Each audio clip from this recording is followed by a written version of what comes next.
Meu nome é Arthur Favarato, para quem não me conhece.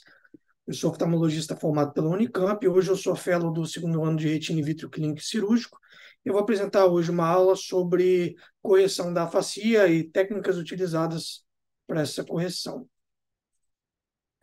A gente sabe que das causas de afasia, a gente tem desde trauma ocular penetrante, contuso, até mesmo cirurgias intraoculares, como cirurgias de cataratas complicadas, e o paciente fica sem a lente. Outras causas podem ser, por exemplo, síndromes como síndrome de Marfan, ectopia lentis, em que o paciente ele vai ter uma desinserção, uma fragilidade zonular e, consequentemente, pode até ter a luxação desse cristalino. De tipos de correção, a gente pode corrigir a facia com óculos, mas existem vários inconvenientes. Tem a anisometropia, né, uma diferença de grau muito grande entre um olho e outro para ser corrigido, a diminuição relativa da acuidade visual mesmo com essa correção, tendo em vista que uma grande correção esférica positiva, a gente vai ter uma aberração esférica positiva grande aí, e além disso é pouco estético. Mas em alguns casos essa correção ela pode ser lançada à mão, às vezes um paciente que é olho único, tem uma contagem endotelial ruim, e você não quer intervir de forma, e o paciente não adapta com lente de contato, pode ser uma opção. Lente de contato é outra opção, podendo ser utilizada lente de contato rígida, preferencialmente aí, e das outras opções que são realmente o foco da aula. Eu vou falar sobre a lente intraocular de câmara anterior de suporte anular, a lente de fixação iriana e sobre técnicas de fixação escleral. Então, só mostrando aqui da lente de câmara anterior, esse aqui é um exemplo de lente de câmara anterior, em que o suporte dela é feito exatamente no ângulo, portanto, eu vou ter alguns inconvenientes aqui. Por ela ficar apoiada no ângulo, eu posso gerar hipertensão ocular, perda endotelial, então eu não vou usar essa lente em pacientes que têm uma contagem endotelial baixa, tenho chance de ter síndrome de glaucoma uveítifema, edema macular cistoide e também bloqueio pupilar. Por isso que, nesses casos, é sempre importante que a gente faça ou uma iridotomia pré-operatória com IAG, ou até mesmo uma iridectomia cirúrgica intraoperatória na hora de colocação dessa lente. Uma outra opção, aí talvez seria a fixação iriana com a lente de Artisan. Essa lente é uma lente de PMMA não dobrável, então ela vai ter que entrar inteira dentro do olho. É importante a gente saber que essa lente ela possui duas alças, e essas alças elas possuem umas garrinhas, que elas vão ser responsáveis por segurar o tecido iriano, garantindo então uma centralização dessa lente e correção do grau de afasia. Então, só mostrando aqui, eu tenho duas opções de colocação dessa lente, tanto na frente da íris quanto posteriormente à íris retropupilar. E essa aqui é a primeira, seria na frente da íris, né? Então, nesse caso, ele vai fazer uma incisão grande, clear córnea mesmo, coloca metil na câmara anterior e a lente ela entra inteira. Então, a gente já vê que precisa de uma incisão grande para entrar.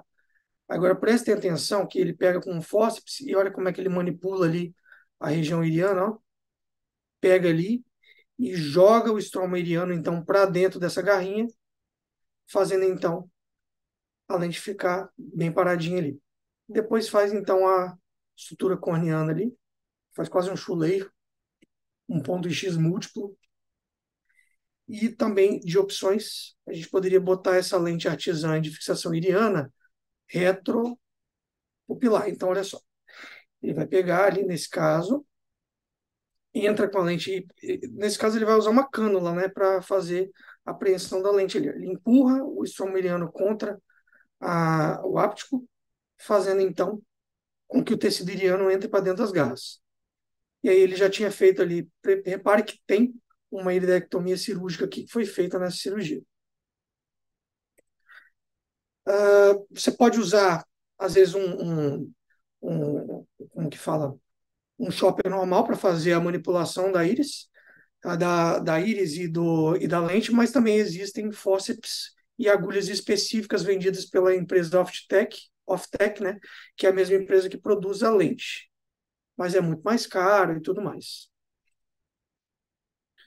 Vantagens e desvantagens dessa técnica. É uma técnica simples, eu não preciso fazer sutura iriana. Existem algumas técnicas que podem, por exemplo, utilizar Prolene para prender a lente na íris, mas é uma técnica um pouco mais traumática do que essa, é um pouco mais complicada. Então, seria uma vantagem dessa técnica. E ela gera uma boa estabilidade e uma boa centralização da lente. Entretanto, de desvantagens, a gente tem o fato da lente ser de PMMA não dobrável, então a gente vai precisar fazer uma incisão grande, nesses casos maior do que 5,4 milímetros. É importante a gente falar aqui que naquele caso em específico foi feito uma incisão corneana, mas dá para ser feito, por exemplo, um túnel escleral para impedir a ocorrência de altos astigmatismos nessa córnea. E além disso, a gente também tem risco de dispersão pigmentar, já que essa lente ela vai ficar fixada na íris. A gente sabe que com o movimento de abrir e de fechar a pupila, o estroma iriano ele vai batendo ali na lente e causando então dispersão de pigmento, podendo até gerar glaucoma nesses pacientes. E também pode gerar inflamação por conta dessa manipulação iriana aí. Então, eu passei agora da parte de lente de câmara anterior e de lente de fixação iriana, eu vou falar especificamente de algumas técnicas de fixação escleral. Uma técnica um pouco mais antiga, que é a técnica de Agarwal, passando depois para a técnica de hashtag. Depois, vou falar sobre duas técnicas que usam os princípios do flange e colocação desse flange em um túnel escleral, que é a técnica de Hamange e a forflange do Canabrava. E por último, eu vou falar da técnica de Gore-Tex utilizando a lente Acrylic da Bausch Lomb ou a Micropure da empresa BVI. Então, falando primeiramente sobre a técnica de Agarwal, o que a gente precisa saber é que essa técnica vão ser utilizados, então, vão ser confeccionados, ela pega ali e vai marcar às 3 e às 9 horas, vai fazer uma paracentese nessas mesmas localizações, realizar flaps esclerais, quadradinhos de 2,2 milímetros, e a partir daí, vou mostrar para vocês. Então, beleza, ela vai marcar ali, vai fazer, então, os flaps esclerais com a crescente, coloca uma antena que pode ser tanto via anterior quanto via posterior. Nesse caso aqui, ela vai utilizar essa agulha de 22 gauge, mas é possível também a utilização, por exemplo, do próprio esclerótomo de 23 gauge para abrir ali a região embaixo do flap e permitir a manipulação. Então, tranquilo. É feita então a entrada dos dois lados. Utiliza-se o vitreófago para fazer uma vitrectomia anterior, retirar restos de cápsula, tudo que tiver ali, né? E aí, nesse momento, vai colocar a lente na câmara anterior. Então, ela até tinha colocado ali antes, que também pode fazer um túnel escleral para colocar essa lente, mas quanto menos invasivo a gente for, melhor. Então, nesse caso, ela utilizou aqui a própria incisão de faco mesmo, aí já deixa na cara do gol já o primeiro áptico para ele ser pegado por um fórceps de plataforma plana, que ele vai ser externalizado ali e pega uma estrutura como se fosse aquela estrutura do anel do gancho de íris para impedir a reentrada dessa alça aqui para dentro do olho de novo. Passa então para o segundo áptico e aqui a gente vê a manobra de handshake, que é basicamente um fórceps cumprimentando o outro. Então, eu passar o áptico de um fórceps para o outro e externalizando ele. Nesse momento, a gente vê que a lente está bem centrada, ela vai realizar túneis esclerais na região do bordo do flap dos dois lados. Ela faz um esquema ilustrativo para mostrar como que é feito isso aí. É o túnel de Scariot. E aí insere então as alças em ambos os lados aí. Agora, no final, finalizando a cirurgia, ela usa aquela cola biológica para fechar então a região do flap escleral, a lente ali, e conjuntivas e incisões principais. Então, é uma técnica um pouco mais invasiva, demora um pouco mais, tem que fazer flap, é um pouco mais trabalhosa, mas, como vocês podem ver, é uma técnica que permite uma centralização muito boa, uma, é, uma ausência de descentração aí. Passando para a técnica de hashtag, essa técnica eu vou passar talvez um pouco mais rápido, que eu não coloquei vídeo dela. Como que é feita a técnica? A gente vai usar o ProLane 90 e o objetivo aqui é a gente criar uma rede mesmo, um emaranhado de fios que vai servir como um suporte para uma lente, que às vezes ela já está dentro do olho. Então, uma técnica importante que a gente pode utilizar com uma lente, que às vezes uma lente tanto de uma peça como três peças que já esteja dentro do olho, então a gente consegue reaproveitar. Então, é feita a peritomia nos 4 quadrantes, faz-se a marcação a 2 ou 3 milímetros do limbo e faz um suco ali escleral entre essas marcações de mais ou menos 5 milímetros em cada um dos quadrantes, para permitir, então, a entrada das agulhas nos vértices aí de cada uma dessas marcações. Então, entra com o fio de prolene agulhado de um lado, enquanto entra-se com a agulha de insulina do outro lado, insere o fio do prolene, a agulha do prolene dentro da agulha de insulina, dentro do lúmen, e puxa para o outro lado. Faz a sutura, vai para o outro sentido horizontal e termina a cirurgia. Esse seria o aspecto final esperado aí. Eu vou falar agora sobre as vantagens e desvantagens dessa técnica. Então, de vantagens, é uma técnica que, independente da perda de tecido iliano, é uma técnica que pode ser utilizada sem problema nenhum. É uma técnica boa para ser utilizada, por exemplo, em pacientes que têm esclera muito fina, já que, por exemplo, para realizar outras técnicas com pacientes com esclera fina, em que exige a realização de túnel escleral, é muito mais difícil. Então, essa técnica poderia ser uma técnica de boa escolha. Possui baixo custo, porque às vezes o paciente ele vai estar com uma lente intraocular já lá dentro do olho, então não preciso comprar uma lente específica para ele. E o ProLane 90 é geralmente um fio que tem disponível nos hospitais para sua utilização. Então, o aproveitamento da liu, como eu já disse, e de desvantagens, uma delas é que o polipropileno ele se degrada com o tempo, por meio da ação da radiação ultravioleta. E é uma lente que o maior problema dela é o risco de descentração, porque o único fator que vai estar segurando essa lente mesmo é ela naquele sulco ali. Então, ela não vai estar fixada em nenhum local do sulco ciliar. Passando agora para a técnica de Amani, tá? É uma técnica que a gente vai utilizar 2 agulhas para a realização de fixação da lente intraocular de forma intraescleral por meio da realização de um flange, que seria um bulbo terminal, talvez a melhor tradução aí ou mais próxima, nos ápticos.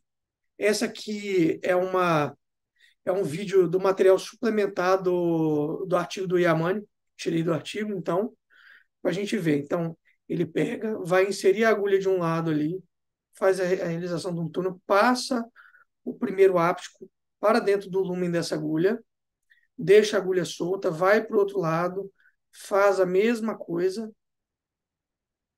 ele externaliza junto as 2 agulhas, tá? E realiza, então, o flange, o bulbo terminal, como eu mencionei.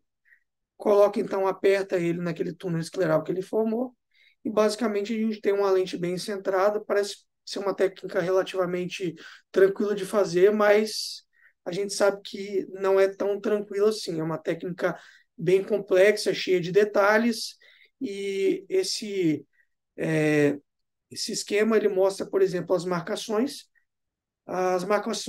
na técnica original, inicialmente, é marcado os eixos de 0 e 180, faz-se uma marcação nesses eixos de 2 milímetros ali distando do limbo, e entre as marcações do limbo, a gente vai marcar também 2 milímetros, e uma outra marcação é feita nessa segunda marcação do limbo a 3 milímetros do limbo. Então, o que acontece? A gente vai pegar, vai entrar com a agulha nessa marcação de 3 milímetros, vamos direcionar para a marcação de 2 milímetros do limbo, e daí a gente adentra no olho. Mesma coisa é feita do outro lado. Existe uma variação técnica dessa marcação, tá? Porque o que acontece? Quando você faz a marcação no 0 e no 180, para quando você for colocar o segundo áptico, você tem que usar a mão esquerda. Então, muitas vezes é difícil, a posição fica um pouco mais complicada. talvez a inclinação dessas marcações para as 2 e para as 8 horas permita com que o cirurgião que é destro, ele utilize a mão direita para a realização da incisão. Esse é um caso do nosso serviço que eu fiz sob orientação da doutora Andréia. Então, eu passei ali a primeira agulha, insiro ali, né, deixo a primeira agulha solta para permitir maior espaço para trabalhar com o segundo áptico, passo a segunda agulha, e daí eu vou usar a mão direita para colocar o segundo áptico, tá? Então, isso aí deixa a cirurgia muito mais fluida, muito mais tranquila. Aí, beleza. Aí, nesse caso, eu também faço um pouco diferente. Eu externalizei uma alça para depois externalizar a outra, para não ter risco de eu ter a interiorização de uma das alças. Também é uma possibilidade. Eu usei uma anterior nesse paciente, porque era uma paciente, como vocês podem ver, ela já foi vitrectomizada, né? Porque ela está com um tubo aqui temporal superior na via pars plana. A gente fez uma endofaco, colocou o tubo no temporal superior e depois a gente decidiu fazer a fixação pela técnica de Yamane. O paciente ficou super bem, está 0,6 de visão com correção, está super contente. Inicialmente, o Yamane, ele descreveu a técnica com algumas lentes que só tinham disponíveis no Japão. Essa X70 é uma lente que eu vi que tem disponível lá, não tem disponível aqui no Brasil. Eu tentei achar de que é o áptico dela, mas eu não consegui achar. Então, enfim. As outras lentes que são muito utilizadas aí para a realização da técnica de Yamane é a técnica Tecnis da Johnson Johnson, desse modelo ZA9003, em que o seu áptico ele é feito de PMMA. A lente, a MA60C, é uma lente da Alcon, inclusive é a lente que a gente tem no nosso serviço e que a gente utiliza para fazer esse procedimento habitualmente. Também é uma lente com a alça de PMMA. O que é importante a gente saber do porquê, qual o material dessa alça? Porque a lente, o áptico de PMMA, ele é um pouco mais frágil do que o normal. Então, qualquer manipulaçãozinha a mais ali, ele vai entortar. Isso pode ser uma causa de insucesso da cirurgia e até mesmo necessitar de explante dessa LIO para colocação de uma outra. Uma lente que seria muito adequada para a realização da técnica de Yamane seria essa CT Lúcia 602, que é uma lente da Zeiss, que tem o áptico, né, com esse material de PVDF. Por que disso? Porque esse material ele permite uma manipulação um pouco maior do que a de PMMA. Ele não entorta com tanta facilidade, o que poderia ser um fator facilitador dessa técnica.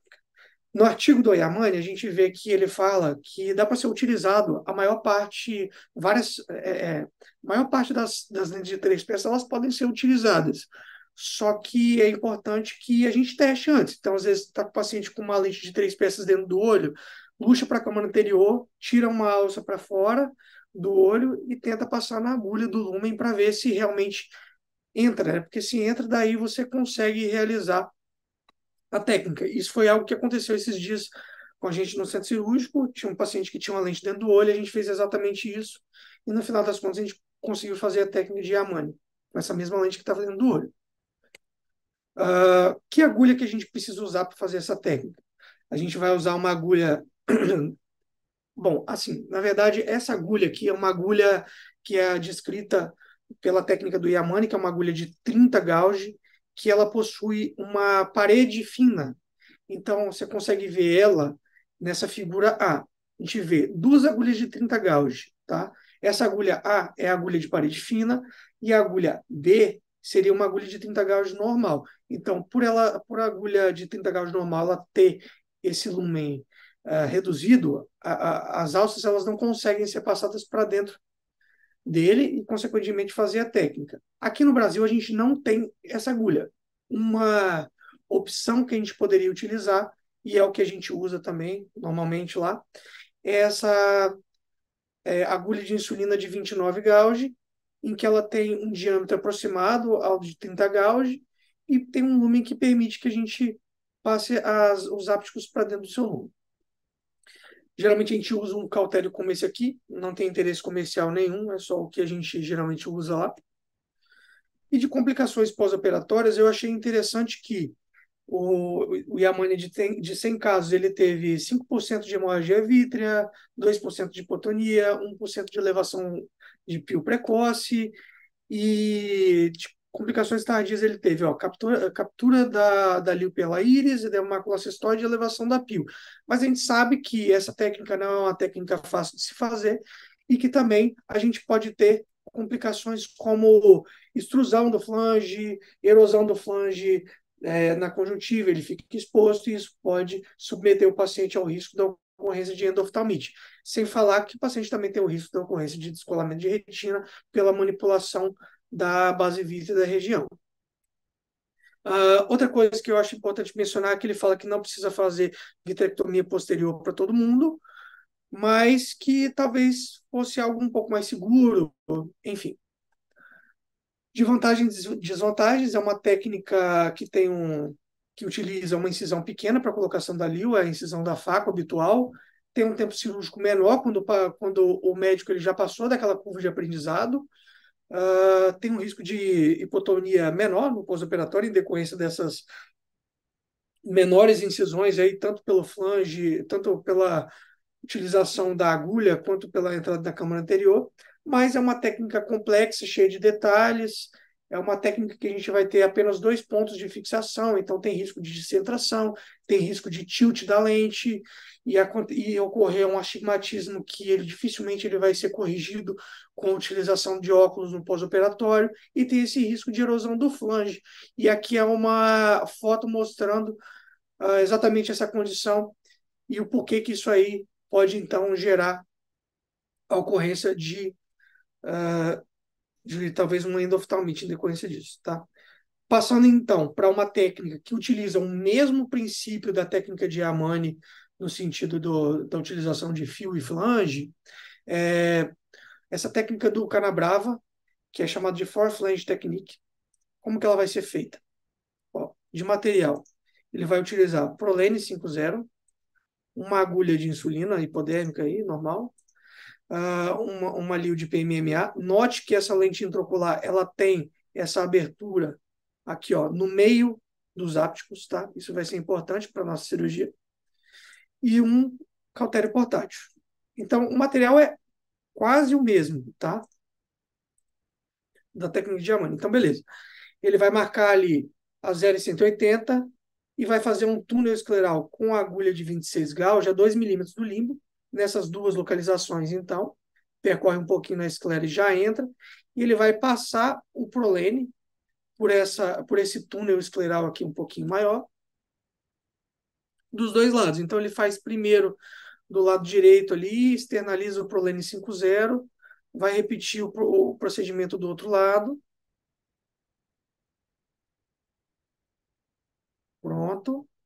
Daí, agora ele vai fazer a confecção dos primeiros 2 flanges da lente. Então, ele pega, ó, ele passa o Prolene 50 por dentro daquele furinho que fica no meio da alça, confecciona o flange, ele testa para ver se não vai ter risco dele passar, faz a mesma coisa do outro lado. Aí agora ele vai, aí beleza, ó, ele só mostrou ali o caminho do fio para todo mundo entender bem.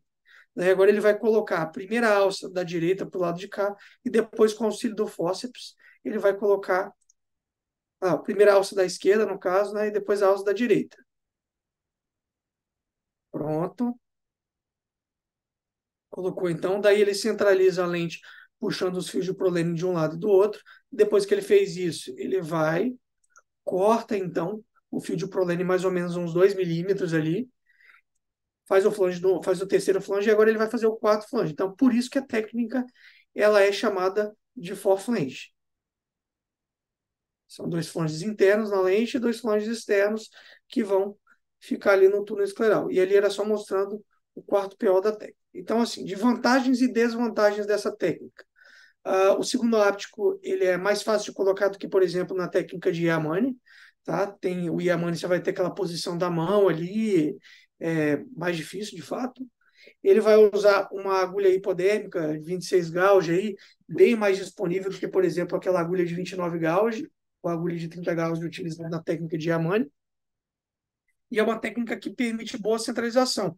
Agora, o que a gente deve falar de desvantagens, A primeira delas é porque a gente usa, o fato da gente usar uma agulha com o gauge um pouco maior, isso faz com que eu tenha que fazer um flange um pouco maior também para impedir a entrada dele para a região intraocular.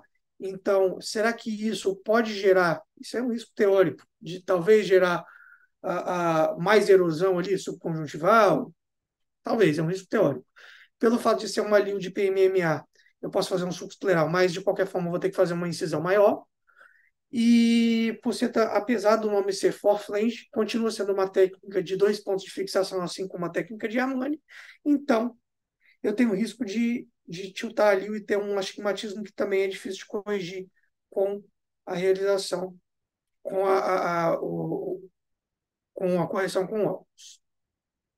Falando agora da última técnica, então vou falar sobre a fixação escleral geralmente chamava de acreos antes, né, mas agora utiliza mais de uma técnica. Então, vamos chamar de fixação escleral com fio Gore-Tex. Anteriormente aí o pessoal na retina geralmente utilizava então a Acreos, que é uma lente da Bausch Lomb, uma lente hidrofílica, tá? E essa lente ela tem um desenho um pouco diferente das outras, que é uma lente asférica, então ela tem uma posição adequada, ela tem um lado adequado para entrar no olho. A gente vê que ela tem, ó, eu vou mostrar mais para frente dessa posição, tá? Utiliza também esse fio Gore-Tex, que é o fio monofilamentar e inabsorvível, muito utilizado pela cirurgia vascular e até mesmo em cirurgia cardíaca. Para a gente realizar essa técnica, a gente vai precisar de um Gore-Tex 80. E aqui é a técnica em si. O que que a gente faz? A gente vai pegar o fio de Gore-Tex, vai passar por dentro desses furinhos das 4 alças da lente da Acros, tá? É importante a gente saber que então a lente ela tem uma posição, ela tem um lado que ela vai estar virada para cima. E como que a gente vai saber isso? Existem 2 desenhos diferentes das alças. Tem um que parece um rim e tem um que é um pouco mais oval. Esse que parece o rim, ele vai ter que estar localizado sempre no quadrante superior direito quando você tiver do olho do paciente que você estiver operando. Então, aí você tem a certeza de que essa lente ela está posicionada de uma forma correta. Como são feitas as marcações? Tá? A técnica cirúrgica, então, ela se inicia pela realização da peritomia em ambos os lados, faz a cauterização dos vasos e vai marcar ali o 0 e o 180. Esse paciente ele tinha uma outra comorbidade, a retinopatia diabética proliferativa, e ele tinha uma lente de câmara anterior que ele vai tirar ali depois. Mas beleza, falando sobre as marcações, ele vai pegar, monta aqui uma... Aí, assim, as marcações elas podem variar um pouco de cirurgião para cirurgião, mas geralmente é feito, então, uma marcação nos eixos de 0 a 180 a 2 milímetros do limbo e marca 2,5 milímetros para cima para o trocáter entrar e 2,5 para baixo entra com o esclerótomo ali, tá? Aí é só mostrando ele tirando a lente de 3 peças. Aí como que é passado, então, esse fio? Ó, a gente pode ver que o fio ele entra de cima para baixo e de baixo para cima, os dois lados, né? E daí, esse talvez seja o momento mais importante da cirurgia aí, porque se você cruzar esse fio aqui, você vai ter um problemão. Você vai deixar ele cruzado, você vai deixar a lente lá toda torta dentro do olho, né? Então tem que tomar bastante cuidado para você pegar o fio certo, na posição correta ali. Então a gente passa nas 4 posições. Daí vai tirar as esclerotomias. Outro momento crucial na cirurgia é esse aqui. Ele vai pular uma parte, mas assim, o que é importante? Sempre manter a centralização da lente. Então você vai fazer o ponto de 3, 1, 1, você vai dar 3 pontos de um lado antes, vai para o outro lado, dá os 3 pontos, centraliza ali, ou puxa de um lado um pouco, puxa do outro um pouquinho mais para centralizar, e depois você controla os pontos ali. Aí no final, finaliza cortando, e sempre importante lembrar de sepultar esses pontos aí, porque senão você vai ter erosão e pode ter endoftalmite por conta disso. Vantagens e desvantagens dessa técnica. Eu acho que a maior vantagem dessa técnica é ela ter 4 pontos de fixação, porque, ao contrário das outras técnicas de Yamane ou do Canabrava, que tem 2 pontos de fixação, ela permite que a gente tenha menos tilt da lente e menos descentração. Eu posso fazer com uma incisão pequena, botando essa lente por meio do injetor dentro do olho, tá? Isso aí complica um pouco mais, que tem que passar os fios antes, mas é uma opção. É uma lil asférica, então eu vou ter menos aberrações de alta ordem do que as outras técnicas que utilizam lentes esféricas só. E existe um risco teórico de eu ter menos inflamação intraocular por ser uma lil hidrofílica. Mas é uma técnica que ela tem um tempo cirúrgico um pouco maior do que, por exemplo, a técnica de Amani. Eu tenho um risco de opacificação dessa lente hidrofílica quando eu uso a Acryos, tá? E tenho um maior risco de hipotonia pós-operatória por todas essas manipulações, de eu ter mais esclerotomias e tudo mais, e o risco vai ser ainda maior se eu fizer um túnel escleral para colocar essa lente, ou uma incisão grande de córnea, né? E eu tenho um risco de erosão da sutura. Aí, nesse artigo aqui, eles mostram que a primeira complicação pós-operatória foi edema corneano, e logo depois a gente teve exposição das suturas, e em cerca de, foram oito casos, né? De todos os pacientes dele. A gente vê aqui, então, um exemplo de um dos pacientes que teve a erosão dessa estrutura. Então, assim, existem alguns fatores que você pode modificar da técnica para impedir a ocorrência disso. Uma delas é você realizar um sulco escleral entre as esclerotomias que vão ser passados os fios de Gore-Tex. Do mesmo jeito que a gente faz um sulco escleral no hashtag, dá para fazer um sulco escleral ali para permitir uma acomodação desse fio e dificultar, então, a ocorrência de uma complicação como essa. Outra opção é fazer um flapzinho escleral ali também para permitir a acomodação desse fio. Quanto à opacificação da lente, alguns cirurgiões hoje no Brasil, por conta da disponibilidade de uma lente hidrofóbica com um desenho semelhante à lente de Acryos, passou a utilizar, então, essa lente que é a Micropure 123, para que não tenha, então, a ocorrência dessa opacificação da lente hidrofílica. Conclusões. É um assunto um pouco espinhoso, nem todo mundo gosta de fixação escleral, é realmente assim, uma gambiarra, de certa forma, né? Tem muitas técnicas com o mesmo propósito. Se tivesse uma técnica perfeita, uma técnica ótima, que somente tivesse vantagens, a gente teria uma técnica de escolha, e não é isso que a gente vê. A gente tem que fazer um exame do paciente muito bem minucioso, ver qual que é a condição do paciente, se o paciente é um paciente que ele vai colaborar na cirurgia, se ele tem uma fenda palpebral adequada para fazer uma técnica ou outra, como que é a contagem endotelial dele, tudo isso, tamanho de pupila, tudo isso vai influenciar na técnica. Então é importante que a gente faça um exame oftalmológico não somente com a propedêutica oftalmológica básica, mas também com exames complementares aí. A experiência do cirurgião conta muito, às vezes uma técnica mais antiga, mais que na mão de um cirurgião que já tem experiência com aquela técnica totalmente reprodutível, então às vezes é melhor fazer essa técnica. O importante é a gente garantir a satisfação do paciente. Bom, essas foram as minhas referências e muito obrigado.